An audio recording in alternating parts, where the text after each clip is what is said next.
का स्वागत है। रवीश जी किसी भी पहचान के मोहताज नहीं हैं और मैं कोई भी वक्त ज़ाया नहीं करना चाहती ज़रा भी कि मैं उनके बारे में कुछ बताऊं आप सभी को। जो दौर इस समय चल रहा है, इस दौर को मैं कुछ उन चंद लाइनों से शुरू करना चाहूँगी जो 1859 में लिखी गई थी और भारत से बहुत दूर लिखी गई थी। It was the best of times, it was the worst of times. It was the age of wisdom, it was the age of foolishness. It was the epoch of belief, it was epoch of incredulity. It was season of light, it was season of darkness. It was the spring of hope, it was the winter of despair. We had everything before us, we had nothing before us. Charles Dickens ने अपनी सबसे मशहूर किताब tell of to cities की शुरुआत इन्हीं लाइनों से की थी और जो दौर इस वक्त चल रहा है शायद वो यही है। We had everything before us, we had nothing before us. Media के इस दौर में हम एक आवाज़ है जो लगातार सुनते आए हैं। रवीश जी, मैं चाहूँगी कि कार्यक्रम की शुरुआत में बातचीत और गुफ्तगू का सिलसिला हम आगे बढ़ाएं। इससे पहले आप हमें बताएं कि आप इस जो मौजूदा दौर है, जो वर्तमान दौर का मीडिया है, इसके बारे में आप क्या सोचते हैं। आप अपने विचार हमारे ऑडियंस से साझा करें। बहुत बहुत शुक्रिया आप सभी का कि आप सब यहाँ आए और एक ख़ास मकसद से भी आए हैं आप लोग। हिमांशु, वरुण और शिवाग्र, आप तीनों ने जो बेहतरीन प्रस्तुति की है, वेदांत, मुझे ज़िंदगी भर याद रहेगी और आप सब भी नहीं भूल पाएंगे।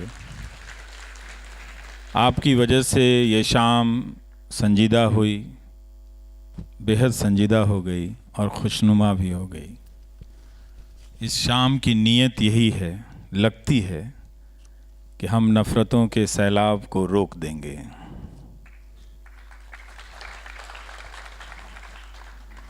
अशफाक और बिस्मिल की कहानियों से गुज़रते हुए ये इरादा बहुत मज़बूत हो रहा था कि हम नफ़रतों के सैलाब को रोकेंगे ही, इसके अलावा कोई दूसरा रास्ता नहीं है।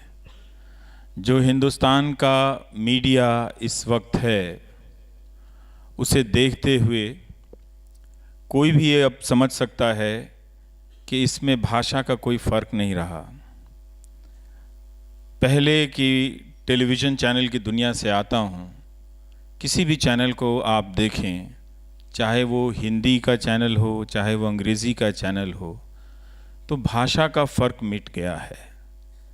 तो क्लास का फ़र्क मिट गया, कंटेंट का फ़र्क मिट गया, क्राफ्ट का फ़र्क मिट गया है और ड्राफ्ट का फ़र्क मिट गया है। एक ही ड्राफ्ट आता है, उसी ड्राफ्ट को लेकर सबको अपनी अपनी भाषाओं में बोलना होता है। इसको हम सरल शब्दों में प्रोपेगेंडा कहते हैं। मैंने कभी भी अपनी समझदारी के हासिल किए हुए वर्षों में हिंदी, अंग्रेज़ी और दूसरी भाषाओं की मीडिया का फ़र्क इस कदर मिटता हुआ हमने नहीं देखा था।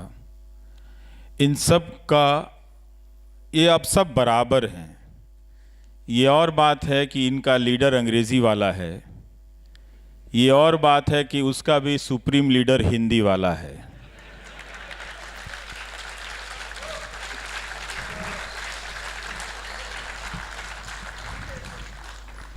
मैं भारत के प्रधानमंत्री की बात कर रहा था।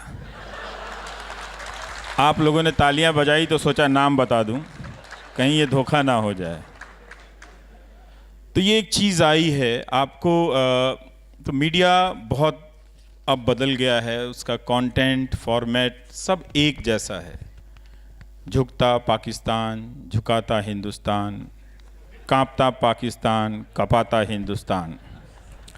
इसी फ्रेम में अंग्रेज़ी की भी शब्दावलियां हैं और इसी फ्रेम में हिंदी की भी शब्दावलियां हैं, और आपको मालूम नहीं कि इसी फ्रेम में दूसरी भाषाओं के न्यूज़ चैनलों की भी शब्दावलियां रोज़ परोसी जा रही हैं। इतना सेंट्रलाइज्ड कमांड से प्रोपेगेंडा हम सब के जीवन में मीडिया के ज़रिए कभी भी एक साथ एक आंधी बनकर कभी नहीं आया था, जो अब आ रहा है। तो ये एक जो प्रक्रिया थी वो मुकम्मल हो गई है, और ये प्रक्रिया का अंजाम क्या है, वो कर क्या रहा है, वो हमारी नागरिकता, हमारी धार्मिकता और हमारी लोकतांत्रिकता, इन तीनों की जो तरबियत है, जो बुनियाद है, उस पर रोज़ वो हमले कर रहा है। हिंदुओं के भीतर वो एक हिंदू कुंठा का निर्माण कर रहा है और मुसलमानों के भीतर एक मुस्लिम कुंठा का निर्माण कर रहा है। आप कुंठा की जगह भय भी पढ़ सकते हैं, चाहे आप कुंठा कह लीजिए, चाहे आप भय कह लीजिए। तो उसका जो पूरा फॉर्मेट है वो एक ऐसा डिज़ाइन करना है कि पहले वो शुरू करता है कि हिंदुओं को मुसलमानों से डरना चाहिए, फिर वो बताता है कि हिंदुओं को हिंदू से डरना चाहिए, और फिर इस डराडरी के खेल में मुसलमान भी अपने आप से डरने लगता है और पब्लिक और पॉलिटिकल स्पेस से पीछे हटता है। इस प्रोसेस को फास्ट करने के लिए इस वक्त हमारा मीडिया बहुत तेज़ी से लगा हुआ है, जुनून से लगा हुआ है। एक 15 करोड़ की आबादी को आपने पब्लिक और पॉलिटिकल स्पेस से पीछे धकेल दिया है। जब आप ये ख़तरनाक काम कर सकते हैं तो आप अपने भीतर की आबादी को के और भी 15 करोड़ को इसी तरह से पीछे धकेल सकते हैं। तो ये जो धकेलने की प्रक्रिया है वो वहाँ तक उन सब को धकेल देना है ताकि जो 30% का खेल है वो बचे रह जाएं, और रोज़ वो एक तरह के नए समर्थक का निर्माण कर रहा है। डेली हमारी जो नागरिकता का बोध है उसका विभाजन हो रहा है, हमसे उस बोध को छीना जा रहा है। हम इतना ज़्यादा उस हिंदू कुंठा के शिकार हो गए इन टेलीविज़न चैनलों के ज़रिए कि अब हिंदुओं पर भी शक करने लगे हैं। आप टीवी चैनलों का इस वक्त देखें, चाहे अंग्रेज़ी या हिंदी, तो वो लेबल लगा है पाकिस्तान का, मगर चर्चा में ये बात आ रही है कि हमारे बीच जो गद्दार हैं, जो हमारे बीच गद्दार हैं, पहले हमें उनसे लड़ना पड़ेगा। तो एक तरह से ये प्रक्रिया अब पूरी हो गई है।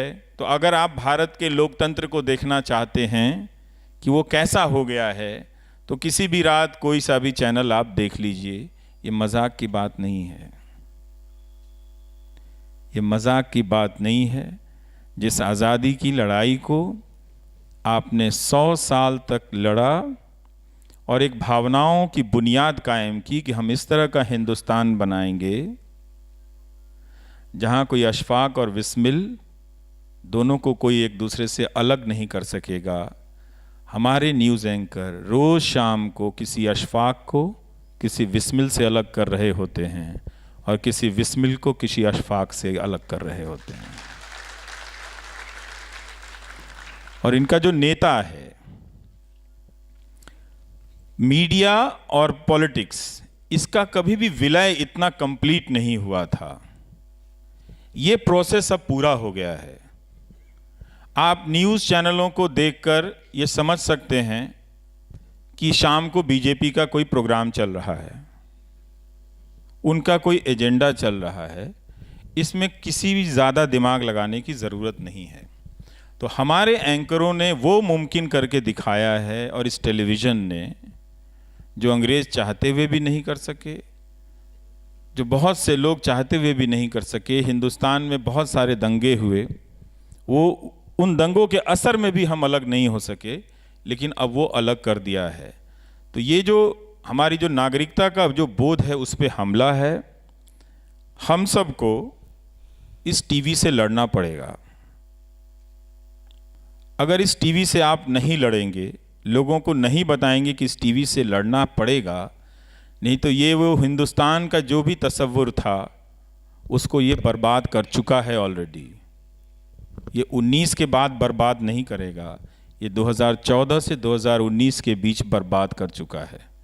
अगर आप इसके प्रमाण में हज़ारों उदाहरण देखना चाहते हैं, जानना चाहते हैं, वो भी दिया जा सकता है।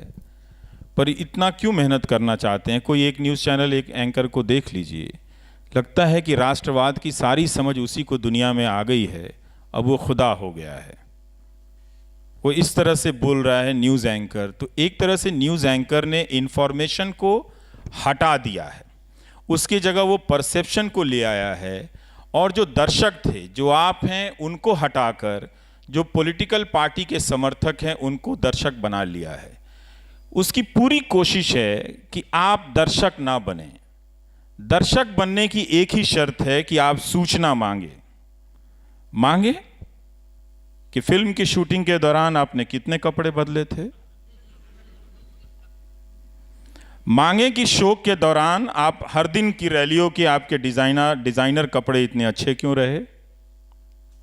ये सवाल तो बाहर दिखने वाले सवाल हैं, जो भीतर घटने वाले सवाल हैं वो उन सवालों का वो तब पैदा होंगे जब सूचनाएं आप तक पहुंचेंगी। तो जब आपके पास सूचनाएं नहीं पहुंच रही हैं तो फिर आप दर्शक नहीं रहे। और नागरिक होने के लिए दो ही शर्तें हैं कि आपके पास बराबर से सूचनाएं पहुंचें और आपके पास बराबर से सवाल करने का इख्तियार हो, हक हो। इन दोनों पर हमला हुआ तो एक तरह से इस पूरे डिज़ाइन में आप टीवी को देखें तो आप बहुत आसानी से समझ सकते हैं कि आज का मीडिया दर्शकों को हटा रहा है, बाहर कर रहा है और नागरिकों को मिटा रहा है। उसके बदले में अपने लिए एक समर्थकों का हुजूम तैयार कर रहा है, जो ट्रोल करा देते हैं, जो वायरल करा देते हैं, जिनको आपत्ति होती है हम सब की बातों से तो हमें गालियां दिलवा देते हैं, जान से मारने की धमकियां दिलवा देते हैं। उसी भारत माता का नाम लेते हुए मेरी माँओं को और मेरी बहनों को गाली दिया गया। बताइए, अगर भारत माता सचमुच होती हैं, जो टैगोर की ड्राइंग से बनते बनते हम सब की कल्पनाओं में आई भारत माता, वो अगर साक्षात होती तो उनसे पूछते, मेरी भी माँ भारत माता है, अगर तुम भावनाओं की राजनीति करने का ये तुमने तरीका सीख लिया है तो क्या हम सब अपनी माताओं और बहनों को छोड़ दें। तो ये जो गालियां हैं, इन गालियों को पॉलिटिकल वेपन में इस्तेमाल किया गया और इस पॉलिटिकल वेपन को टेलीविज़न के ज़रिए लेजिटिमाइज किया जा रहा है। टेलीविज़न अभी माँ बहन की गालियों पर नहीं आया है, लेकिन वो आपको एंटी नेशनल बोल के दरअसल उन्हीं गालियों की जगह पे वो आपके लिए एंटी नेशनल का इस्तेमाल कर रहा है। तो हम इस स्थिति पर पहुंच गए हैं, रोज़ इसे स्वीकार करने लगे हैं कि नहीं नहीं ये ज़्यादा है, इन पे कोई ध्यान नहीं देता है। मेरा अपना मत है मीनाक्षी कि इन्होंने एक बड़ी जमात तो तैयार कर ली है जिसको अनदेखा नहीं किया जा सकता है। वो जमात है, वो हारने से नहीं मिटने वाली है, न जीतने से ख़त्म होने वाली है। पर वो जमात हमारे बीच में है कि जब आप सवाल पूछें सरकार से तो पहला सवाल आता है कि आप कांग्रेस के एजेंट हैं, दूसरा सवाल आता है कि आप कम्युनिस्ट हैं, फिर कहा जाता है कि आप नक्सल हैं, फिर कहा जाता है कि आप अर्बन नक्सल हैं, फिर कहा जाता है कि आप एंटी हिंदू हैं, फिर कहा जाता है आप प्रो मुस्लिम हैं, फिर कहा जाता है कि आप एंटी मोदी हैं। यही वो बिंदु है, यही वो अंतिम बिंदु है आपके सवाल करने पे, जो इस लोकतंत्र में लोक व्यवस्था की समाप्ति का आरंभिक बिंदु है। लोक व्यवस्था एक पब्लिक ऑर्डर को समझते हैं हम, और उन गालियों के जरिए और इस मीडिया के जरिए जो लोक व्यवस्था हमने कायम की थी उसे ध्वस्त कर दिया गया है। तो अब हालत यह है कि जो नागरिक है वो नागरिकों से डरा हुआ है, हम अपने अधिकार भूल गए हैं और हुजूर की शान में हम सवाल करना छोड़ दिए। इतना डर लगता है उनसे कि पूछने वाले मीडिया संस्थान खत्म हो गए। और अभी भी हम उन मीडिया संस्थानों को महीने का 500 रुपया अखबार में और 500 रुपया इंटरनेट पे खर्चा करके सब्सिडाइज कर रहे हैं। मैंने दर्शकों की ऐसी जमात अपनी ज़िंदगी में नहीं देखी जो लोकतंत्र के खात्मे का हथियार बन चुके मीडिया को सब्सिडाइज करता हो अपनी मेहनत की कमाई से और अपने मेहनत के बचे हुए समय से। धन्यवाद। जो आपने दशा बताई है मीडिया की वो शब्दशः सही है। हम हर रात देखते हैं कि किस तरह से जो इस तरीके का उन्माद है जो चैनल्स पर चल रहा है। इस बीच मुझे राजेश जोशी की एक बहुत प्रचलित कविता है वो याद आती है, जो चारण नहीं होंगे, जो गुण नहीं गाएंगे वो मारे जाएंगे। कुछ दिन पहले ही गोविंद पानसरे की जो डेथ एनिवर्सरी है वो बीती है। ऐसा दौर है जहां मीडिया पर सवाल उठाए जा रहे हैं, लगातार सवाल उठाए जा रहे हैं, फिर भी उसी मीडिया के एक तबके को इतनी ज़्यादा लोकप्रियता मिली हुई है, वो तबका जिस पर हो सकता है किसी आम इंसान को या हम जैसे किसी व्यक्ति को आपत्ति हो। ये जो स्वीकार्यता और ये जो लोकप्रियता है इस तरीके की मीडिया को, जो एक तरीके का एजेंडा चला रही है पत्रकारिता के नाम पर, इसको आप किस तरीके से देखते हैं? आपने कहा कि आपने कभी नहीं देखी दर्शकों की ऐसी बड़ी जमात, पर क्या वजह है कि ऐसे चैनल्स को, ऐसे एंकर्स को स्वीकार्यता मिली हुई है?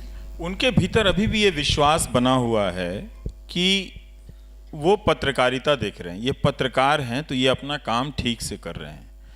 जिन जिन लोगों में ये शक पैदा हुआ उन्होंने उसे देखना बंद भी किया है, लेकिन मैं ये मानता हूं कि उन्होंने बहुत बड़ा तबका तैयार कर दिया है, उसको नज़रअंदाज नहीं किया जा सकता है। जो लैस है नफ़रत की बातों से, उनकी बातों से, तो ये तैयारी जो है वो अचानक नहीं हुई, ये 5 सालों से लगातार होती चली जा रही है।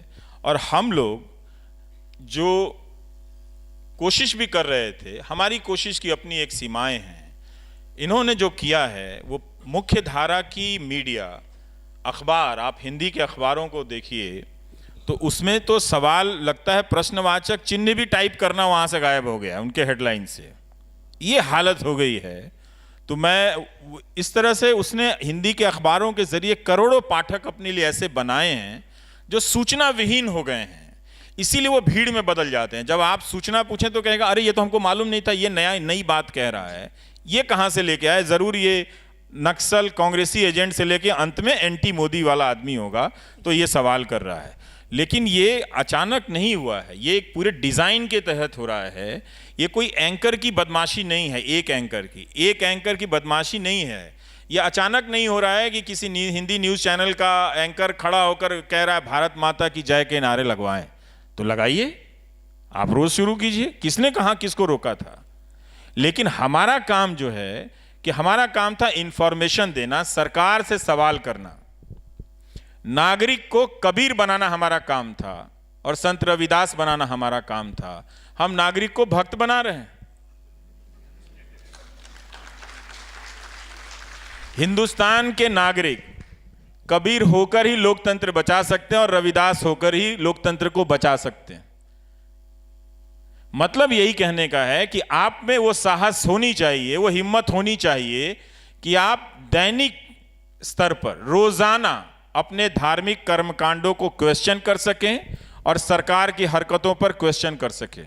लेकिन रोज हमें बताया जा रहा है कि हमें यह नहीं करना है क्योंकि देश चाहता है। भाई, तुम अपने घर में अखबार 4 नहीं ठीक से पढ़ पाते हो, तुम सारे देश के बारे में कैसे जान गए कि देश क्या चाहता है? तो ये जो एंकर है, ये एंकर अब पत्रकार नहीं है, ये पॉलिटिकल पार्टी में इसका विलय हो गया है। एक एंकर की बात होती तो हम समझते कि ठीक है, भटका हुआ है या उसका अपना कोई एक नजरिया है वो रख रहा है। 50 से लेकर 60 और कई 100 चैनल ऐसे बैठ के चल रहे हैं। ये क्या हुआ है कि मीडिया में कभी भी इस तरह से, हम सब अपने अपने मजहबों को मानने वाले लोग हैं और कोई हिंदू है, कोई मुसलमान है, कोई यहाँ सिख हैं, कोई जैन है, कोई बौद्ध है, सब अपने अपने धर्मों के मानने वाले लोग हैं। लेकिन इस मीडिया ने एक तरह से वो, ऐसा कभी भी दौर नहीं आया कि हिंदुस्तान का मीडिया ऑफिशियली हिंदुत्व का मीडिया बन गया। वो हिंदू धर्म और हिंदुत्व में बड़ा फर्क है। वो उसकी राजनीतिक शाखा बनाकर हिंदू धर्म का इस्तेमाल करने वाले कुछ लोगों का समूह है जो हिंदुत्व का इस्तेमाल करते हैं। हिंदू धर्म अलग है जो हम और आप दैनिक आचार व्यवहार करते हैं। तो एक पूरा एक गिरोह बन गया और उसने लेजिटिमाइज किया है कि धमकियों को, गाली को, सवाल पूछने की परंपरा को हम खत्म करके दिखा सकते हैं। वो उसने कर दिया है। हालत यह है कि 10 लोगों से मिलता हूं तो 10 के 10 ये सवाल होते हैं कि आप बोल कैसे लेते हैं, हमें बड़ा डर लगता है। तो जो मीडिया ये संभव करके दिखा दिया कि आपको आधिकारिक रूप से आपातकाल लगाने की ज़रूरत नहीं है, हम ये काम कर देते हैं आपके बदले। आप रैलियां करें, 1 जनवरी से लेकर 100 तक, जो भी चुनाव आचार संहिता तक आप 100 रैलियां कर लें। हम अलग अलग विचारधाराओं की बात करते हैं। दुनिया के सभी देशों में अलग अलग विचारधाराओं की राजनीति हो रही है। उदाहरण के तौर पर अगर हम USA को लेते हैं तो वहाँ की जो मीडिया है उसमें बहुत क्लियर, ट्रांसपेरेंट मामला है। जो रिपब्लिकन्स के साथ में हैं उन्होंने भी अपना साफ कर रखा है जो नज़रिया है कि हम रिपब्लिकन्स को सपोर्ट करते हैं या हम इस विचारधारा से सहमत हैं। डेमोक्रेट्स अपनी विचारधारा से सहमत है और मीडिया का एक तबका है जो इस चीज़ के साथ ट्रांसपेरेंसी बरतता है। हिंदुस्तान में अलग अलग विचारधाराएं हैं, पॉलिटिकल आइडियोलॉजीज़ हैं, पर ऐसी मैच्योरिटी भारत की मीडिया में नहीं है कि वो साफ ट्रांसपेरेंसी बरतते हुए कह दें कि वो निष्पक्ष नहीं है, वो बायस्ड हैं या वो फलानी विचारधारा को सपोर्ट करती हैं। ये मैच्योरिटी भारतीय मीडिया में नहीं दिखाई पड़ती। इसकी क्या वजह लगती है? कारण ये है कि हमारा मीडिया धीरे धीरे उदारीकरण के बाद अगर आप देखें तो अपना स्पेस वो गंवा रहा था। वो उस कमज़ोरी के ढलान पर पहले से था। जब शमशानों में रिपोर्टर पहुंच गए थे, स्वर्ग की सीढ़ी ढूंढ लाए थे। अब ढूंढी लाए थे तो मंगलयान पे इतना खर्चा क्यों कर रहे हैं? सीढ़ी लगा के चढ़ जाइए ऊपर, है कि नहीं? जाके वहाँ पे जो भी रखा हुआ है, दही वही रखा हुआ है, उतार लाइए। तो ये चल रहा था, टेलीविज़न चैनलों पर चल रहा था। तो हम सब उसको ख़त्म करने में लगे हुए थे। मीडिया का जो एक बेसिक स्ट्रक्चर होता है वही ध्वस्त हो गया। तो अब ये मीडिया नहीं है जिसे हम मीडिया समझते हैं, ये दुकान और सामान है राजनीतिक दल का। अभी तो एक ही दल का है ज्यादातर और एक ही नेता के प्रति समर्पित है। मैंने इतना समर्पण हमने किसी सरकार और किसी नेता के प्रति मीडिया को हमने कभी नहीं देखा था। तो उसका पूरा ढांचा ध्वस्त हो गया, उसकी पूरी बुनियाद बदल दी गई, उसको हटा दी गई। उसका कारण ये था कि पहले बहाना लिया गया कि हमको इससे रेटिंग मिल रही है, मतलब हमको इससे रेवेन्यू मिल रहा है। तो भाई उस रेवेन्यू का तुम क्या किया कि और गिरते चले गए? ना तो आपने रिपोर्टिंग पर खर्च किया, ना आपने न्यूज़ गैदरिंग के संसाधनों पर वो पैसा खर्च किया, लेकिन आप ये बताते रहे उनके सीईओ कि हमें रेटिंग चाहिए तब हमें ऐड मिलता है। ये विज्ञापन देने वाली कंपनियों का भी दिमाग खराब हो गया है। अपना प्रोडक्ट का विज्ञापन वो कितना सुंदर बनाते हैं, भले प्रोडक्ट अच्छा हो या नहीं हो, कितना बढ़िया बनाते हैं। और जिस प्लेटफॉर्म पे वो अपना ऐड देते हैं वो कितना घटिया है, देखिए जरा। दिन भर उस समाज में आग लगा रहा होता है, वहां पर अपना वो साबुन तेल बेचने चले आते हैं। तो भाई आप आंख से नज़र से कुछ तो दिमाग लगाइए कि आप एक 30 सेकंड का ऐड बनाने में इतनी मेहनत करते हैं और इतने क्लास का ऐड बनाते हैं, तो ऐसी जगहों पर क्यों दे देते हैं जो जिसकी कोई अपनी वक्त नहीं है, जिसका कोई अपनी स्टैंडिंग नहीं है। तो हम गिरते गिर रहे थे। 2000 पहले से मीडिया ने अपनी तमाम नैतिकताओं को ध्वस्त कर दिया था। जो चैनलों की जो दुनिया है, अखबारों की दुनिया में भी यही प्रक्रिया चल रही थी। हाँ, उसके बाद तैयार था पूरा मीडिया कि कोई ऐसा हुकूमत आ सकता है, कोई नेता ऐसा आ जाए जो चाहे तो इसको अपने हिसाब से नचा सकता है, अपने पार्टी मुख्यालय में बुलाकर उनको पर्चा दे सकता है कि आपको यही यही करना है, वही वही होता है। और सारे जिस तरह से पीछे बढ़ते चले गए। आर्थिक ताकत मीडिया में कभी रही नहीं। मीडिया जिनके पास रहा, मालिकाना हक का सवाल आपके सवाल से जुड़ जाता है। अब तो एक ही मालिक हैं, वो कब कितने चैनल खरीद लेते हैं पता ही नहीं चलता है। जब सारा चैनल खरीद लेंगे तो जियो जियो होता रहेगा, तब कहां जाएंगे आप? तो वो सब खरीद रहे हैं। तो ये एक सवाल है कि देखिए, अभी तक हम डेमोक्रेसी के सवाल को बहुत ही लापरवाही से लेते आए। हमने उस सवाल को टाल दिया कि नेहरू जी लड़े थे, गांधी जी लड़े थे, पटेल साहब लड़े थे, हमको उनके याद करने के नाम पर सिर्फ उनका जन्मदिन मनाना है और पुण्यतिथि मनानी है। लेकिन हमने अपनी भूमिकाएं स्थगित कर दी 90 के दशक के बाद से, जब ये उदारीकरण आया कि हाँ, हम इस डेमोक्रेसी को बनाना भी है, इसको लेके चलना है। तो इसकी सारी संस्थाएं हमारे सामने ध्वस्त होती चली गई। तो आज क्या हुआ कि अमेरिका का आप उदाहरण दे रही हैं, उसी अमेरिका में न्यूयॉर्क टाइम्स का 70% रेवेन्यू सब्सक्रिप्शन से आता है, लोग देते हैं, और वो कई $1 बिलियन का, $1 मिलियन का रेवेन्यू है। तो न्यूयॉर्क टाइम्स जो है उस महंगे देश में अपने राष्ट्रपति का मुकाबला कर पाता है। वॉशिंगटन पोस्ट छाप देता है कि हमारे राष्ट्रपति 700 दिनों में 7,000 से ज़्यादा झूठ बोल चुके हैं। यहाँ तो वो गिनने की मीटर नहीं है। वरना हमारे प्रधानमंत्री ने एक काम तो किया ही है, कई और अच्छे कामों के साथ, कि उन्होंने पब्लिक स्पेस में झूठ को लेजिटिमाइज कर दिया है कि झूठ बोल सकते हैं आप। ये भी झूठ बोल सकते हैं कि जो न्यू पेंशन स्कीम में अपना रजिस्ट्रेशन कराते हैं, वो रोजगार बढ़ गया। बहुत सारे लोगों ने बताया कि हम तो 20 साल से नौकरी कर रहे थे, अब पेंशन मिलने वाला नहीं। रिटायरमेंट के समय हमने एनपीएस खोला तो हम एम्प्लॉयमेंट में गिना गए। बताइए, तो रिटायरमेंट के समय के लोगों को एम्प्लॉयमेंट में गिन देने का काम लोकसभा में खड़ा होकर हमारे प्रधानमंत्री कर सकते हैं, और विपक्ष की वैसी कोई तैयारी नहीं है, होमवर्क नहीं है। तो इस लोकतंत्र में चाहे आप नागरिक हैं, चाहे आप अपोजिशन हैं, चाहे आप न्यूज एंकर हैं या कोई भी हैं, बिना सीरियस होमवर्क किए हुए आप डेमोक्रेसी में पार्टिसिपेट ही नहीं कर सकते हैं। अगर आप गंभीरता से अपना होमवर्क नहीं करेंगे, चाहे वो मीडिया हो, चाहे सिटीजन हो, चाहे वो सोशल ग्रुप हो, ये हम सब की आंखों के सामने भरभराता हुआ गिर रहा है। हमें नहीं मालूम कि जो दूसरी व्यवस्था आ चुकी है, जब वो आधिकारिक रूप से अपना ऐलान करेगी, तब आपकी, हमारी या उनकी, जिनको नहीं मालूम है, जो इन्फॉर्मेशन लेस होकर घूम रहे हैं झंडा लेकर, हर बात में झंडा लेकर निकल गए हैं। सहारनपुर में भी लोग निकल गए बंदूक लेके कि हम सीमा पे जा रहे हैं अपनी दुनाली लेके, और वीडियो भेज दिया उन्होंने। तो हमको सब समझना चाहिए कि किसका क्या काम है। तो मीडिया जो हमारा टेलीविज़न है, अब इसको बदलना पड़ेगा मीनाक्षी।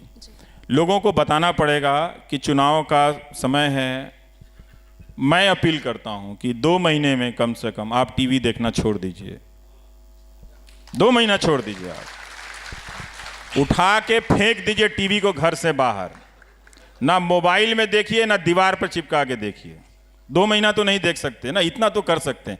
इससे आसान डेमोक्रेसी के लिए मैं क्या मांग रहा हूं आप, कि वो टीवी जो भारत के लोकतंत्र को, अर्जित किए गए लोकतंत्र को बर्बाद करने के लिए दिन रात मेहनत कर रहा है, क्या आप उस टीवी को नहीं छोड़ सकते? छोड़ दीजिए ना। इसका अब कुछ भी नहीं हो सकता है। यह हिंदुस्तान के सबसे ताकतवर नेता की जूती बनकर रह गया है। आप इसे क्यों सर पे उठा रहे हैं? आप नागरिक हैं, मत उठाइए। मैं ये बात किसी अतिरेक में नहीं कह रहा आपसे। आप खुद भी चैनलों को देखिए कि कैसे वो एंकर चिल्ला रहा था कि तेंदुलकर बोल क्यों नहीं रहा है। अरे भाई, तुमसे बोला नहीं जाता, सरकार से सवाल नहीं पूछा जाता, तुम तेंदुलकर से पूछ रहे हो। तुम पूछ लो ना सरकार से कि पुलवामा पे हमला हुआ, आप रैली संबोधित कर रहे थे, अपनी सरकार की योजनाएं गिना रहे थे आप। 7 दिन बाद जब कश्मीरी लड़कों को मार दिया जाता है, पीट दिया जाता है, तब कहते हैं हमारी लड़ाई कश्मीर से है, कश्मीरियों से नहीं है। ये आप पहले दिन भी कह सकते थे जब आपका होम मिनिस्टर कह रहा था। तो पूछने की उनमें हिम्मत नहीं है, तो वो क्या करता है कि ध्यान ना जाए कि ये सरकार से पूछना हमारा काम है, तो आपके ही बीच कह रहा है कि आप इनसे क्यों नहीं पूछ रहे हैं, ये एंटी नेशनल है। अब वही 4 लोग एंटी नेशनल इनको मिले इतने बड़े देश में, 4 एंकर और 1 वकील। अब उनसे बोर हो गया तो एक तेंदुलकर गावस्कर को खोज के ले आए। जिस गावस्कर और तेंदुलकर ने अपने क्रिकेट के जरिए हमको अपने इंडियननेस में, हिंदुस्तानियत पे गर्व करना सिखाया, अपने हुनर को साधना सिखाया कि हम भी जीत सकते हैं, वेस्ट इंडीज की टीम को हटा सकते हैं, उस गावस्कर से भी आप पूछ सकते हैं। यही आपके सामने हुआ, यही इस मीडिया ने किया। तभी मैं कहता हूं, मेरा बस चलता तो मैं देश के हर आदमी से कह आता कि तुम इस 2.5 महीने के लिए टेलीविजन चैनल मत देखो, इसने तुम्हारे मुल्क की बर्बादी का ठेका लिया हुआ है। इसमें ना तुम्हारी आवाज है, ना तुम्हारी बात है।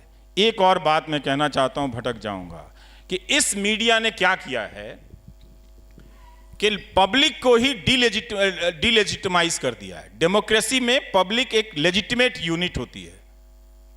अब आप देखेंगे इन चैनलों पे पब्लिक का कोई इशू नहीं है, कोई इशू पब्लिक का नहीं है। किसी भी तरह से किसान आते हैं तो किसान का इशू नहीं है। ये आजकल अर्धसैनिक बलों की तरफदारी करने में लगे हुए हैं, उनकी शहादत का फायदा उठा रही हैं न्यूज चैनल वाले। लेकिन जब वो आए थे हजारों की संख्या में अपने पेंशन की मांग को लेकर, कोई नहीं गया था, कोई नहीं गया था। और आज भी मैं कहता हूं कि तुम 1 घंटे का प्रोग्राम इनके पेंशन के लिए करके दिखा दो, करके दिखा दो, वो नहीं कर पाएगा। तो उसने, हर किसी ने जाके जो नागरिकों को, जो पब्लिक को डिलेजिटिमाइज किया है इस टेलीविजन ने। अगर पब्लिक ये बात नहीं समझेगी तो बहुत देर हो चुकी है। अब इस देरी का नतीजा भुगतने का टाइम आ गया है। और इसी डीलेजिटिमाइज करने के कारण जो ये समर्थक बनाए हैं इसको हटा के, वो ये वही ग्रुप है जो इतना ताकतवर अपने आप को महसूस करता है, इंटाइटलमेंट उसका इतना है कि वो सुबोध कुमार सिंह को भी मार देता है और अखलाक को भी मार देता है। गाय दोनों जगह है, लेकिन वो भीड़ जो है बिना जाने समझे वो मार देता है। तो ये जो टेलीविजन ने जो कांड किया है इस देश में और जो कर रहा है, आप हर रात जाकर आप देखें और पता करें कि ये क्या कर, तो ये क्या बदलेगा? नहीं बदलेगा। इसका विकल्प हमको ढूंढना पड़ेगा। इसका विकल्प हमको विकल्प के रूप में मीडिया को खड़ा करना पड़ेगा। जो उद्योगपति हैं उनमें हिम्मत नहीं है, उनमें हिम्मत नहीं है। उनकी कोई फाइल पकड़ी जाती है और फिर अचानक टेलीविजन चैनल का लाइन बदल जाता है, उनमें हिम्मत नहीं है। तो हमको अगर डेमोक्रेसी को बचाना है, लड़ना है, तो अपने एक मीडिया संस्थान को ऐसा बनाना होगा कि ज़्यादा से ज़्यादा वो नैतिकता पर खड़ी हो। और नैतिकता के लिए बहुत ज़रूरी है कि वो साफ पैसा हो, और साफ पैसा सिर्फ भारत की जनता दे सकती है। नेताओं के पास, उद्योगपतियों के पास साफ पैसा है नहीं। मेरा सवाल आप ही की बात से निकला है कि जब जनता पैसा देना शुरू करेगी, जिस तरीके से इंडिपेंडेंट मीडिया के विकल्प जो आ रहे हैं, द वायर जनता के पैसे से ही चल रहा है, और भी न्यूज़ वेबसाइट्स हैं, स्क्रॉल है, न्यूज़ लॉन्ड्री है, ये सब वैकल्पिक मीडिया आ रहा है और ये जनता से गुजारिश करता है कि आप हमें चलाने के लिए हमें रेवेन्यू दीजिए, जिससे कि हमें ना कॉरपोरेट पर डिपेंड रहना पड़े, ना हमें सरकारों पर डिपेंड रहना पड़े। ऐसे में ऑल्टरनेट मीडिया को जिस तरीके से थ्रेट किया जा रहा है, जिस तरीके से उन्हें धमकाया जा रहा है, और जितने छोटे स्तर से शुरू होते हैं उसमें डर की गुंजाइश ज़्यादा होती है कि वो डर जाएंगे। आपका कहना है कि वैकल्पिक मीडिया एक जो है ये मेन स्ट्रीम मीडिया के सामने अगर खड़ा हो जाता है तो स्थितियां बदल सकती हैं। ऐसे में जब डराया जा रहा हो चारों तरफ से, जब चलने के लिए कैसी भी पत्रकार रखेंगे आप, कैसा भी संस्थान होगा, आपको तनख्वाह देनी होगी, एक छोटा सा ही रिसोर्स होना चाहिए आपके पास फाइनेंस का। तो जब ऐसा डर हो, इतने कम रिसोर्सेज हों, तो वैकल्पिक मीडिया कैसे खड़ा हो पाएगा? ये बड़ी चुनौती है, खासकर भारत जैसे निम्न मध्यम वर्गीय देश में। चुनौती तो है कि क्या उसके पास इतने संसाधन आएंगे कि जिसमें वो पत्रकारों को करियर भी ऑफर कर सके और वो पत्रकारिता भी कर सके। दूर दराज के गाँव में जाने के लिए, मैं टेलीविज़न वाला हूँ तो मैं जानता हूँ इस बजट के सिस्टम को, बहुत खर्चे होते हैं। आप 3 दिन 4 दिन अगर ना रुकें स्टोरी पर, लोगों के बीच ना जाएं, तो वो मुकम्मल स्टोरी आपके पास आती नहीं है, आ नहीं सकती है किसी भी कीमत पे। तो अभी तक हो ये रहा था कि जनता अखबार को तो पैसे दे रही थी, पर वो जान नहीं रही थी कि हमारा तौर तरीका क्या है, काम करने का तरीका क्या है। इसी ध्वस्त किए गए दौर में कुछ लोग जो सतर्क हुए हैं, वो अब ये समझ रहे हैं कि पिछले 5 साल में जो बड़ी खबरें हैं, जिनसे बड़े सवाल पैदा होते हैं, वो आपके मुख्य धारा के अखबारों ने नहीं लाया, जिनको लेकर आप रोज़ सुबह टॉयलेट में जाते हैं। वहाँ पे खबरें बंद हो गई हैं। वहाँ पे जो हुजूर के यहाँ से आदेश आता है वही छप जाता है, बीच बीच में कुछ और छप जाता है जिसमें कहते हैं कि नहीं हम जर्नलिज्म कर रहे हैं। वो नहीं है। आप देख लीजिए कि जितनी भी बड़ी खबरें हैं वो इन्हीं वायर से आई हैं, इन्हीं स्क्रोल से आई हैं और कैरावन मैगजीन से आई हैं। जितनी भी बड़ी खबरें, अगर सरकार को अगर क्वेश्चन करने की जो बातें, अब अचानक सारी सूचनाएं गायब करके कह रहे हैं कि बताइए भ्रष्टाचार के आरोप कहाँ हैं। अब छपेगा ही नहीं राफेल में, तो अब आरोप कहाँ से दिखेगा। और ये भी देखिए कि आप इस देश के नागरिक होने के नाते इस बात को कैसे बर्दाश्त कर गए कि जो खुद हजारों करोड़ के घोटाले में डूबा हुआ है, वो हजारों करोड़ की मानहानि का दावा कर रहा है। इस देश की अदालत में बैठे लोगों ने कैसे बर्दाश्त कर लिया कि वो मानहानि को करने के लिए आए हैं और वकीलों को खड़ा कर गए, जो 500 करोड़ जमा नहीं कर सकते और वो कई हजार करोड़ की मानहानि का दावा कर रहे हैं पत्रकारों पर। कैसे बर्दाश्त कर लिया आप लोगों ने?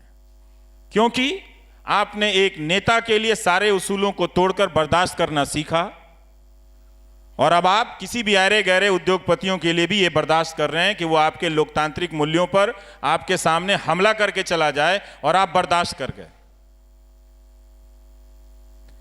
कहां गया आपके भीतर ये बेचैनी पैदा क्यों नहीं हुई कि आपके लोकतंत्र में हो क्या रहा है? एक स्टोरी छपने पे 1000 करोड़ की मानहानि का दावा करेंगे आप। ₹1.25 की मानहानि का कानून बनाइए। ये तो बहुत बड़ा सामंतवाद है। हम लोकतांत्रिक व्यवस्था में अब भाई आप हैं क्या जो आपकी मानहानि 1000 करोड़ की हो गई? क्या हैं आप? ₹1.25 की आपकी मानहानि होनी चाहिए, ₹1.25 की मानहानि मेरी भी होनी चाहिए और ₹1.25 की मानहानि गरीबों की भी होनी चाहिए। किसी का मान सम्मान किसी से ऊंचा होगा, यह सामंती सोच है। वो अनिल को समझाइए और नहीं तो अंबानी जी को समझाइए। मान सम्मान में बराबरी होनी चाहिए। ये आप कैसे बर्दाश्त कर गए? हम सब की जो जिंदगी है, उसका जो सम्मान है, संविधान हम पे बराबर रूप से हम पे अर्पित होता है कि हम सब एक दूसरे के बराबर हैं, भाईचारे में, मजहब के सम्मान में, मौलिक अधिकारों के इस्तेमाल में हम सब बराबर हैं। तो उनकी मानहानि 1000 करोड़ की कैसे हो गई? ₹1.25 की होनी चाहिए, मेरी भी ₹1.25 की होनी चाहिए, आपकी भी ₹1.25 की होनी चाहिए। तो मानहानि का कानून बदलिए। ये जो डराने की जो बात है, पर बड़ी बात है कि आर्थिक रूप से संपन्न होने से पहले या सक्षम होने से पहले इन नई वेबसाइट्स ने बड़ी खबरें की हैं, अपना इरादा बताया है, उन्होंने लोहा लिया है। वरना मुख्य धारा के न्यूज़ रूम में उद्योगपतियों के बारे में बोलने की परंपरा समाप्त हो गई है और उन्हीं के जरिए, उन्हीं के इस्तेमाल से डेमोक्रेसी खत्म की जा रही है।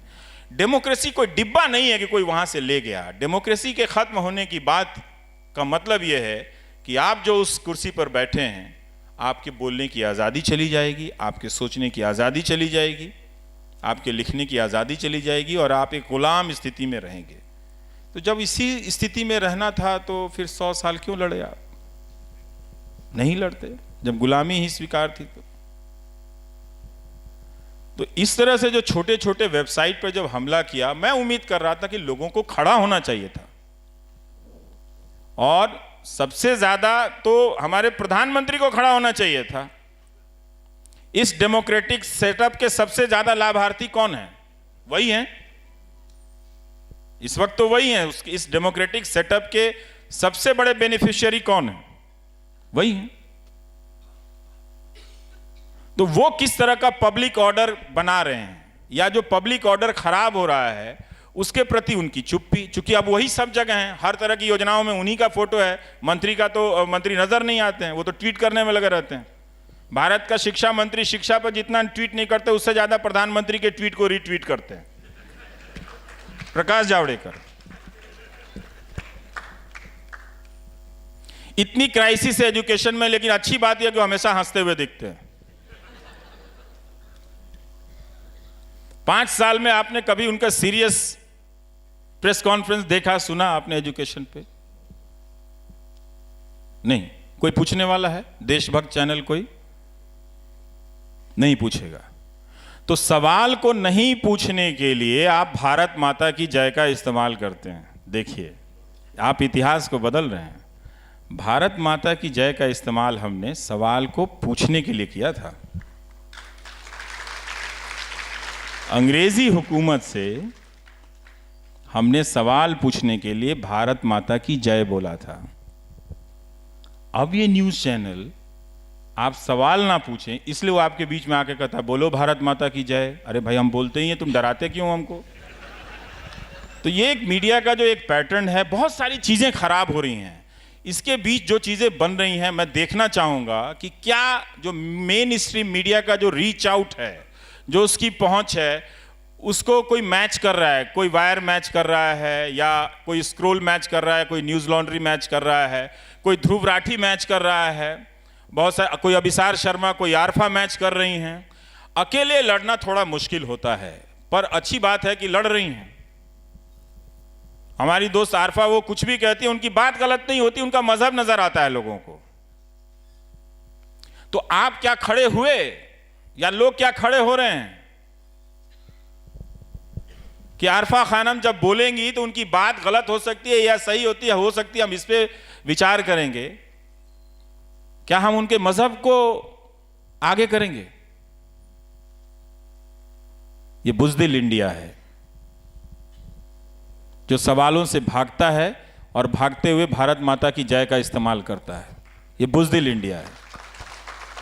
वो जो एक एंकर, मैं यहां आने से पहले उस एंकर का कार्यक्रम देख रहा था, तो वो कह रहे थे उनको कोई फर्क नहीं पड़ता है। अरे भाई, क्यों फर्क पड़ेगा? हुकूमत तुम्हारे साथ है,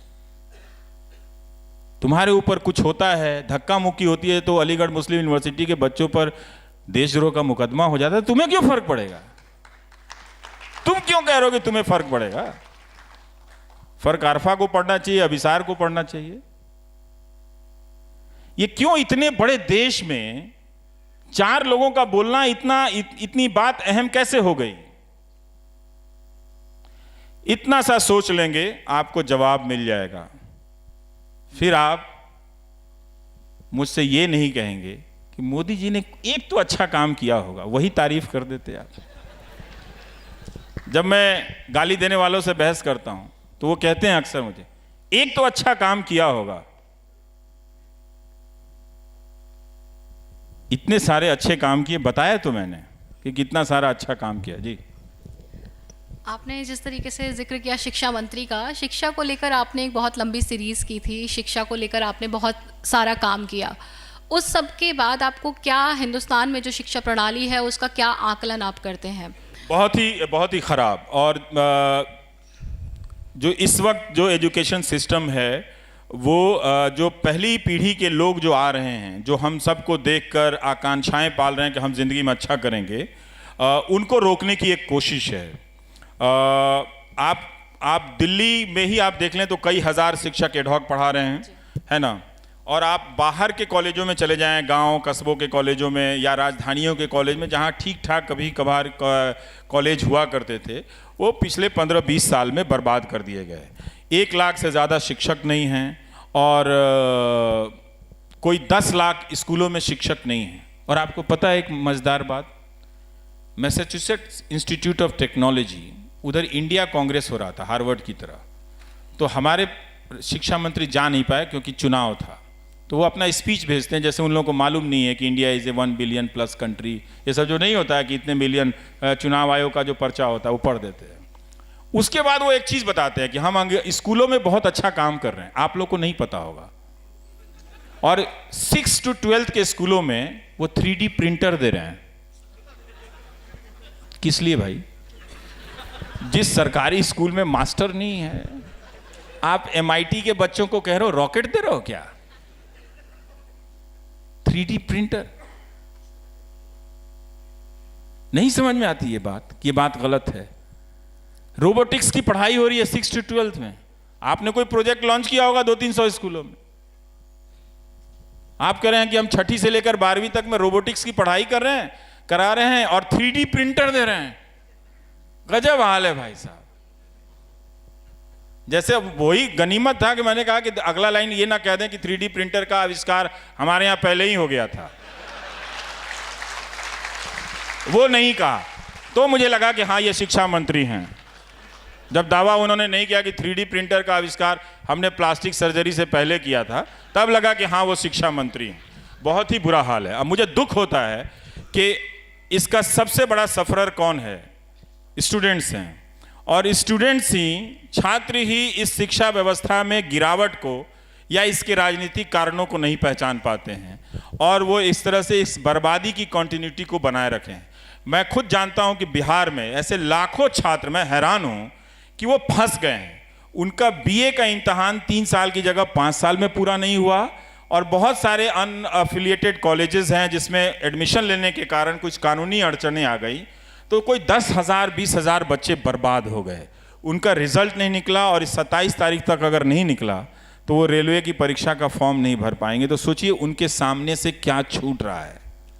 कोई बेचैनी नहीं है इस देश में, क्योंकि एंकर को सरकार का समर्थन प्राप्त है।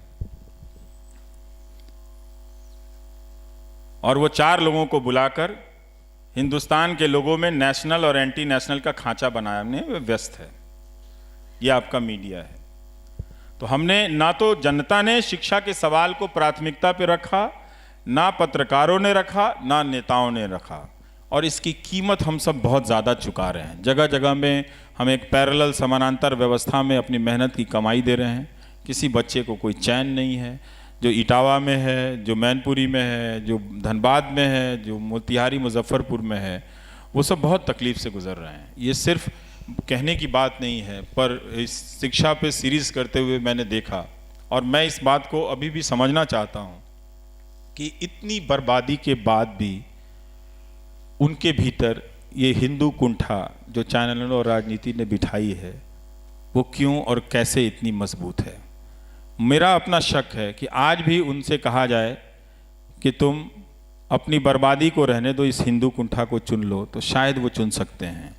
पर उन्होंने मुझसे वादा किया है कि अब वो इस राजनीति को समझ गए हैं, अब वो एजुकेशन के सवाल को प्राथमिकता देंगे अपने कोई भी दल को वोट करते हुए। देखता हूँ 2 महीने में पता चल जाएगा।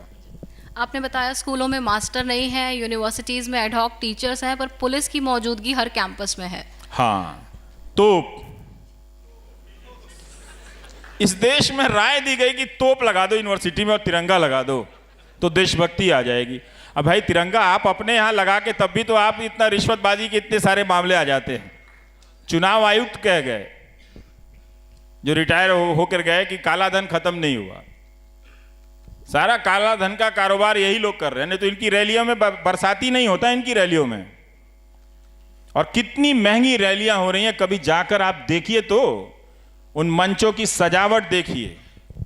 ये जो 100 रैलियां हुई हैं प्रधानमंत्री की, उन मंचों की सजावट देखिए, उनके शामियाने देखिए, अमित शाह के देखिए, राहुल गांधी के देखिए, सबके देखिए।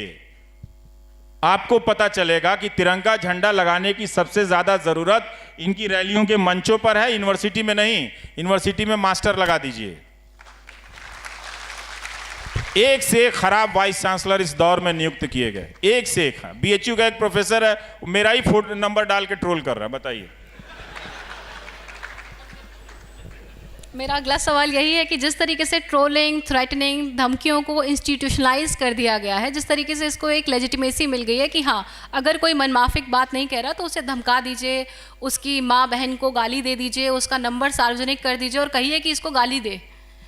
जिस तरीके से ये पूरा भ्रम फैलाया गया है, इसी भ्रम के साथ दूसरा सवाल मैं जोड़ देती हूँ कि क्या आपके परिवार की प्रतिक्रिया होती है इस तरीके की धमकियों पर?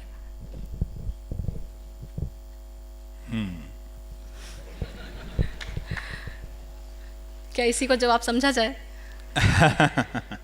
नहीं, जानना चाहिए आप लोगों को भी, मुझे क्या है जी। उन ट्रोल्स तक ये पहुंचना चाहिए कि इस तरीके की जो हरकतें हैं, इनका किसी की एक आम व्यक्ति के जीवन पर क्या प्रभाव पड़ता है।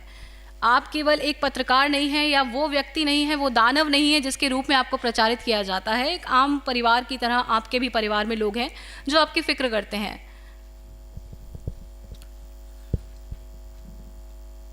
भारत के इतिहास में गालियां रही हैं, लेकिन सांस्कृतिक यात्रा में गालियां रही हैं, वो आ गईं किसी भी तरीके से। लेकिन 2014 के बाद से जिस तरह से गालियों के लिखने का दौर चला और बोलने का दौर चला, वो कभी भी नहीं रहा। तो जो चौराहे की बहस थी, वो अब ड्राइंग रूम में हो रही है और हम लोगों के फ़ोन नंबर पे हो रही है। इसमें ज़रा भी भ्रम रखने की ज़रूरत नहीं है कि गाली देने वाले लोग कौन हैं। अगर उनको मेरी निष्पक्षता को लेकर चिंता हो रही होती तो ट्रोल मैं नहीं हो रहा होता, बाकी 50 एंकर हो रहे होते।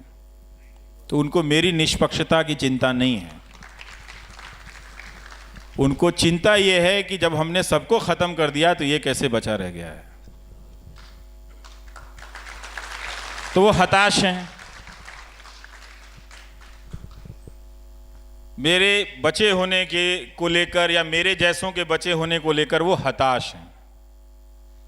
तो वो गालियां देते हैं, ट्रोल करते हैं। अगर मैं कहूं कि इसका कोई भी असर नहीं होता है तो ये ठीक बात नहीं होगी। अगर असर नहीं होता तो हम कहते भी नहीं। और इसलिए कहते हैं कि इसलिए नहीं कहता कि मैं कोई बहुत बेचैन हो गया हूं इनसे, बल्कि इसलिए भी आपसे बताता हूं, मैं लिखता हूं। मेरे दोस्तों से काफ़ी बहस होती है कि तुम क्यों ये बात पब्लिक में डालते हो। मैं हमेशा कहता हूं कि ये एक एस्टैब्लिश्ड पॉलिटिकल स्ट्रक्चर के तहत हो रहा है, इसलिए पब्लिक में ये बात डालनी चाहिए कि गालियां दी जा रही हैं।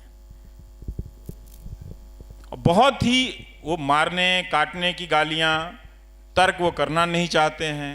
उन्होंने वो बहुत सारे लोग यहीं पे दिखा रहे थे कि एक वकील साहब प्रोफेसर हैं, जानते नहीं मेरे बारे में, लेकिन फोटो लगाए हुए हैं कि एंटी नेशनल है, और अपना स्टूडेंट फॉलो करते होंगे। तो एक तरह से ये एक नेटवर्क बना है कि हम सब के बीच से एक समर्थक बनाने की लगातार कोशिश की जा रही है। जैसे ही आप दर्शक, नागरिक से दर्शक बनते हैं और दर्शक से लॉयल दर्शक बनते हैं, और फिर दर्शक से जैसे ही आप समर्थक में बदलते हैं, फिर आपको सवाल से का कोई मतलब नहीं रह जाता, फिर आप उस पार्टी के लिए झंडा उठा लेते हैं। और यही प्रक्रिया वो ज़्यादा से ज़्यादा वो करने की कोशिश कर रहे हैं। तो खूब गालियां पड़ती हैं, धमकियां पड़ती हैं, इससे ज़िंदगी पर असर पड़ा है। अच्छी बात ये हुई कि घर में बंद रहने के कारण मैं ज़्यादा लिखने लगा हूं, तो 25,000 शेयर हुआ ना। हाँ, मैंने पूछा ना कि जब न्यूज़ चैनल युद्ध का मंच सजा रहे थे तो आप गांधी जी के नाम पर शांति पुरस्कार लेने चले गए। तो मैं बैठ के पढ़ता रहता हूँ, लिखता रहता हूँ, तो ये अच्छी चीज़ें हुई हैं। परिवार के लोगों पे भी असर तो पड़ता ही है कि जब हम परेशान रहते हैं तो ज़रूर हमारे दोस्तों पे भी असर पड़ता है। और हम कोई लोहे के नहीं बने हुए हैं, डर हमको भी लगता है, और जिसको भी डर नहीं लगता उससे थोड़ा सा बचिए, उससे दूर रहिए। जो भी बात बात पे सीना खोल ले, सीना दिखा दे, दूर रहिए। ऐसे बहादुरी नहीं होती है। हर दिन अपने डर को जीतना ही बहादुरी है। हर दिन अपने आप को बहादुर घोषित करना बहादुरी नहीं है। तो बहुत गालियां पड़ती। मेरे फ़ोन पे पिछले 5 दिनों से, जब वो 14 तारीख को पुलवामा अटैक हुआ, तो अचानक लगा आप एंटी नेशनल है। मैंने कहा मैं कैसे एंटी नेशनल हो गया भाई, तो समझ में नहीं आया। तो वो कोई अवार्ड सेरेमनी था, उसमें मैं कुछ बोल आया न्यूज़ चैनलों को, तो उन्होंने उसके बाद से भयानक ट्रोलिंग शुरू हुई।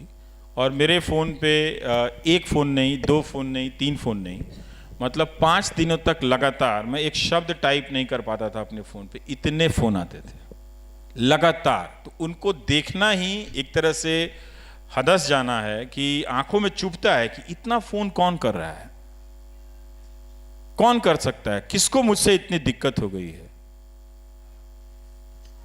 भाई जब आपको 15 लाख नहीं मिले, उनसे तो दिक्कत नहीं हुई, हमने तो ऐसा कहा भी नहीं था कुछ, आप मुझे ट्रोल कर रहे हैं। ये कहां से आया है? और वो सारे ट्रोल करने वाले, गालियां देने वाले, क्यों अंत में जाकर ये सवाल पूछते हैं कि आप एंटी मोदी क्यों हैं? हम कहां एंटी मोदी, हम तो मोदी की मदद करते हैं सवाल पूछ के, ताकि समय पे पता चल जाए। तो बहुत ही खराब हालत है मीनाक्षी। और ये सामान्य, मैं यही सोचता हूं कि आम नागरिक के अंदर जब ये भय बैठता होगा तो वो कितना भयानक होता होगा। मुझे तो फिर भी इसकी आदत हो गई। अगर आपके फ़ोन पे कोई 4 दिनों तक लगातार हज़ारों की संख्या में फ़ोन और 3000 से ज़्यादा मैसेजेस भेज दे गालियों के, उनको देखना, उनको डिलीट करना, सबको एक बार में नहीं कर सकता, क्योंकि पहले के कुछ मैसेजेस बहुत ज़रूरी होते हैं, उसको रखना पड़े, इसलिए आप सबको एक साथ बल्क में डिलीट नहीं कर सकते हैं। उनको डिलीट करने के लिए ही मुझे रोज़ 3-3 घंटे 4-4 घंटे बैठकर ये करना पड़े, तो ये वो काम कर सकते हैं। तो इसीलिए उन्होंने क्या किया है कि इसके ज़रिए पब्लिक के बीच में ही पब्लिक को एक दीवार बना दिया है। वो इस लड़ाई में अब सामने नहीं है, वो उपदेशक हैं।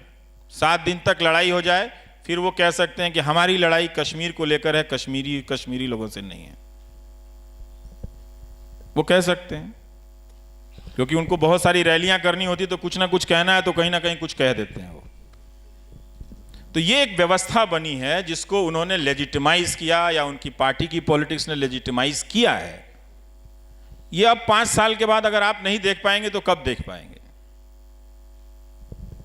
ज्यादातर ट्रोल करने वालों को वो क्यों फॉलो करते हुए नजर आते हैं? और वही सिर्फ ट्रोलिंग की बात नहीं है, उनके पार्टी के जो नेता हैं, जो आईटी सेल के जो व्हाट्सएप ग्रुप में जो मैसेजेस चलते हैं, सबकी भाषा एंकर से लेके वहां तक एक हो गई है, और वो सब एक दिशा में जाती हुई दिख रही है। तो हम लोग सोशल साइंटिस्ट भी हो गए हैं, देखते देखते तो समझ में तो आती है ना बात की ये बात आ कहाँ से रही है और जा कहाँ से रही है। तो बहुत ख़राब है, इसको रोज़ झेलना, गालियाँ बच्चों के बारे में, परिवार के बारे में झेलना। हम सब अपनी माँ को बहुत प्यार करते हैं, सिर्फ उन्हीं की माँ नहीं है कि जो जाके बैंक में लाइन लगा के फ़ोटो खिंचवा लें। मेरी भी माँ है और मैं भी अपनी माँ की बड़ी इज्जत करता हूँ। न्यूज़ रूम की आप आलोचना करते रहे हैं, पर मीडिया का जो एक तबका है जो जिस तरीके की हरकतें कर रहा है सब वाकिफ हैं। नहीं, वो एक तबका नहीं है, वो बड़ा तबका है। जी, बहुत 900 चैनल हैं इस देश में। हम तो 2 ही 4 चैनल को जानते हैं, पर ये काम कई 100 चैनलों से हो रहा है। पर मीडिया में खुद को इवैल्यूएट करने की, अपना खुद का आकलन करने की कोई ऐसी रिवाज नहीं रही है। ऐसे में आप किसी कॉन्क्लेव में जाते हैं, किसी संगोष्ठी में जाते हैं, वहाँ बड़ी नैतिकता की बातें होती है। वही संपादक जो न्यूज़ रूम में ऊप्स मूवमेंट और तैमूर डेस्क बनवा रहे हैं, ऐसे लोगों से मैं थोड़ा दूर रहने लगा हूँ आजकल। जी, मेरा सवाल यही है कि ये जो नैतिकता है, ये जो आदर्श है, सिर्फ संगोष्ठियों और कॉन्क्लेव में क्यों है, न्यूज़ रूम में क्यों नहीं है?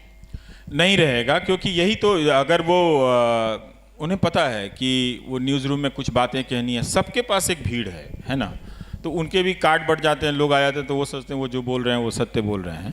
लेकिन अपना इवैल्यूएशन ही नहीं होगा। ये जो देखिए आप हिंदी के अखबारों के संपादकों का हाल देख लीजिए। हम न्यूज़ एंकरों की तो आलोचना होती है, उनके एडिटोरियल देखिए कितने ख़राब हो गए हैं। और यही नहीं, कैसे पत्रकारिता को ख़त्म किया जा रहा है। मैं एक हिंदुस्तान अखबार देख रहा था कि 80-85 खबरों में कोई मुश्किल से 10-12 बाईलाइन भी नहीं है, जबकि वो बहुत बड़ा अखबार है। कुछ अखबारों में संपादकीय भी आना बंद हो चुके हैं। तो कैसे लिखेंगे? नाम से तो लिखने से अच्छा है, झमेला लेने से तो नहीं। आज छपते हैं वैसे, लेकिन वो पत्रकारों के नाम तक नहीं है। तो जर्नलिस्ट को भी फेसलेस बनाना है और जो न्यूज़ रिपोर्ट है उसको भी इंफॉर्मेशन लेस बनाना है। अभी तक जो आप अखबार पढ़ते हैं, अखबार पढ़ने से पढ़ना नहीं आ जाता है। ज़रा ध्यान से एक एक न्यूज़ आइटम को पढ़िए, तब आपको ये खेल पता चलेगा। ये मेरा मसला नहीं है, ना तो ये आरफा खानम शेरवानी का मसला है, ये इंस्टीट्यूशनल मामला है। और व्यक्तियों का, 2-4 व्यक्तियों का होना भी बहुत दुखद है। क्यों 2-4 व्यक्ति होने चाहिए जो अपने व्यक्तिगत तौर पे कर रहे हैं, या क्यों 2-4 वेबसाइट होनी चाहिए? 900 न्यूज़ चैनल हैं। आज आप एक भी न्यूज़ चैनल का नाम नहीं ले सकते कि ये जर्नलिज्म कर रहा है। तो काहे के लिए आपके घर में है, तो अंदर नहीं है। जो हमारे प्रेस की जो बॉडीज़ हैं, जो बनी हुई हैं संस्थाएं हैं, वो बहुत काम की नहीं हैं, बहुत काम की नहीं हैं। उनमें भी वही सब लोग हैं, और जो लोग भी होंगे तो क्या कर लेंगे? वो एक निंदा कर देते हैं, कंडेम कर देते हैं, वो ट्विटर पे आ जाता है, वो चलता फिरता कहीं गायब हो जाता है। लेकिन स्थितियां वैसी ही बनी रहती हैं। उनके ये कह देने से कि बरखा दत्त को, रोहिणी सिंह को, आरफा खानम को, मुझे अभिसार को ट्रोल किया जा रहा है, ये ठीक नहीं, हम इसका विरोध करते हैं, कोई फर्क नहीं पड़ रहा है। क्योंकि फर्क आपको नहीं पड़ रहा है, लोगों को फर्क नहीं पड़ रहा है। और लोगों को फर्क नहीं पड़ना ही कई बार मुझे लगता है कि ये इस बात का प्रमाण है कि जो इन न्यूज़ चैनलों पर दिख रहा है वो शायद हिंदुस्तान में हो गया है। भारतीयों को यथास्थितिवादी कहा जाता था, और ये सब दिखाई पड़ रहा है कि वो यथास्थिति में खुश हैं। अजीब तरह का, मतलब ये स्टेटस को तो नहीं है, क्योंकि जो हमने बुनियाद कायम की थी उसका रेफरेंस पॉइंट बदला, उसको पूरा ध्वस्त किया इन चैनलों ने। अब आप देखिए कि वो कहाँ से कोई सवाल पूछ रहे हैं, है ना। तो अगर आप देखें तो ये एक पुराना स्टेटस को था वो ध्वस्त हो गया है। एक नई चीज़ इन्होंने बनाई तो ज़रूर है, और जिसमें जो अमर्यादा है, जो अनैतिकता है, उसको प्रतिष्ठित किया है। जो पहले से चली आ रही थी उसको स्थापित किया है, प्रतिष्ठापित किया है। तो जो अमर्यादाएं हैं, जो अनैतिकताएं हैं, उनको नैतिक बनाया है, उनको मर्यादित किया है। ये काम तो इन्होंने किया ही है कि अब आप चैनलों पर आकर देखिए। एक चैनल पे मैं देख रहा था कि 2 आर्मी के सज्जन रिटायर्ड जानकार बैठे हैं, और बगल में एक प्रवक्ता कह रहा तेरा नेता लुच्चा है, तेरा नेता लुच्चा है, और ये लुच्चा है, वो लुच्चा चल रहा था उसमें। मैं ये सोच रहा था कि अच्छे भले लोग भी जाकर इस गंदगी को क्यों लेजिटिमाइज कर रहे हैं, वो क्यों जाते हैं? हिंदुस्तान की आर्मी जेंटलमैन आर्मी कही जाती है, वो क्यों ऐसे एंकरों के बगल में बैठते हैं? क्या उनको भी लगने लगा है कि देश में उनसे ज्यादा ये नेशनलिस्ट, ये न्यूज एंकर हो गया है? उनको देखना चाहिए कि किस तरह से वहाँ पर नचवाया जा रहा है, गालियाँ दी जा रही हैं। हमारे जो रिटायर्ड सोल्जर हैं, बड़ा रिस्पेक्ट है उनके लिए, उनके नॉलेज के लिए। वहाँ वो कुछ भी इस्तेमाल नहीं होता, सिर्फ उनके प्रेजेंस को लेकर ये न्यूज़ चैनल अपने आप को लेजिटिमाइज करते हैं, अपने एजेंडा को, कि हमारे साथ आर्मी के ऑफिसर बैठे हैं। और वो दूसरों को पूछता है कि तेंदुलकर या कोई नसीरुद्दीन शाह एंटी नेशनल है। मैं इन सेना के बेहतरीन अफसरों से गुजारिश करता हूँ कि आप प्लीज़, आप हमारे लोकतंत्र के सबसे मजबूत प्रहरी हैं, आप अपने अनुभव और ज्ञान का इस्तेमाल इन बंदरों के जरिए लोकतंत्र के खात्मे में साथ मत दीजिए। वरना 10 साल बाद जब कोई YouTube में जाकर देखेगा तो आप नजर आएंगे कि आप वहां पर बैठे हुए थे, क्योंकि वो ये नहीं बोल पाते कि तुम कैसे बोल सकते हो। मैं हूं, मैं जानता हूं, मैं आर्मी मैन हूं, मैं जानता हूं जान की कीमत क्या होती है, शहादत की कीमत क्या होती है।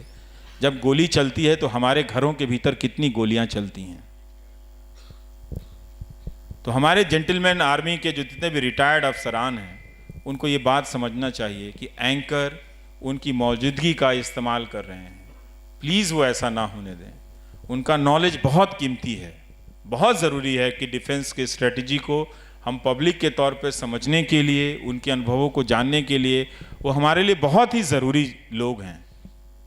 लेकिन उनको बिठाकर भाषा की मर्यादा टूटे, जो खुद उन्होंने अपनी ज़िंदगी में नहीं की, अपनी कमांड के यूनिट में कभी नहीं होने दिया, और अब जाकर एक शाम बिताने के लिए आप बैठे हैं जहां पर उस तरह का प्रोपेगेंडा एजेंडा चल रहा है।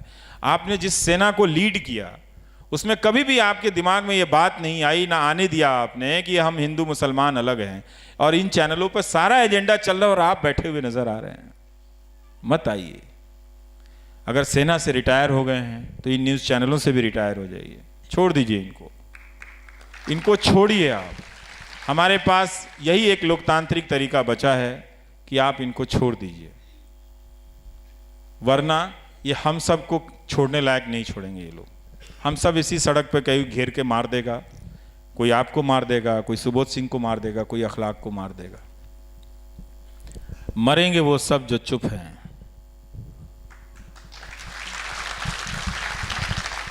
कोई गोली से मरेगा, कोई धक्का मुक्की से मरेगा, और कोई भूख से मरेगा। मरेंगे तो सब, पर अंबानी जी की मानहानि ₹1.25 की होनी चाहिए। हाँ, मेरी भी, प्रधानमंत्री की भी मानहानि ₹1.25 की होनी चाहिए, और राष्ट्रपति की भी मानहानि ₹1.25 की होनी चाहिए। सबकी मानहानि ₹1.25 की मानहानि, एक धनहानि, एक मानहानि, ₹1.25। आप भी नारे बना रहे हैं आज। हाँ, तो यही समझा रहा हूं उनको। तो जनता ज्यादा समझती है। नहीं, ये बात नहीं है। हमको ये बात समझना है कि ये जो नारों की शक्ल में बातें कही जाती हैं, बहुत ज़्यादा इनसे प्रभावित होने की ज़रूरत नहीं है। वो पॉलिटिक्स में लोग अपने आप को कम्युनिकेट करने के लिए कहते हैं, लेकिन आप सिटीजन हैं, अपनी नागरिकता को बचाइए। बहुत सारी चीज़ों को जानने की कोशिश कीजिए। थोड़ा 1 घंटा ज़िंदगी में निकालिए, हफ्ते में कम से कम, कि जब बैठ के आप गंभीर रूप से उन्हीं समाचार पत्रों का, घटनाओं का विश्लेषण करें। आप अपने तौर पे, आप जो इस टीवी के ज़रिए बाहर भी सुन रहे हैं, मैं उनसे भी कह रहा हूँ कि वो भी एक तरह से वो मेहनत करें। लोकतंत्र में मैं हमेशा एक बात को, इस प्राइम टाइम को करते हुए समझा हूँ, जो पहले मैं नहीं समझता था। मैं यही समझता हूँ कि लोकतंत्र में नागरिक होना, मेरे नज़र में IIT का इम्तहान सबसे मुश्किल था, क्योंकि मैं मैथ्स में सबसे ज़्यादा कमज़ोर था। तो मैं हमेशा मानता हूँ कि लोकतंत्र में नागरिक होना IIT के इम्तहान की तैयारी से भी मुश्किल काम है। ये फोकट का काम नहीं है। तो बहुत मेहनत कीजिए, और बहुत मेहनत से संस्थाओं में भागीदारी कीजिए। जो संस्थाएं खड़ी हो रही हैं, आप उनको सपोर्ट कीजिए। आप याद रखिएगा कि जिस दौर में लोग इतिहास मिटा रहे हैं, उसी दौर में आप वो हैं जो इतिहास बना रहे हैं। द वायर के और वीडियोस देखने के लिए सब्सक्राइब करें और बेल आइकन पर क्लिक करें। स्वतंत्र पत्रकारिता की आर्थिक मदद करने के लिए डिस्क्रिप्शन में दिए गए लिंक पर जाएं और अपनी राशि चुनें।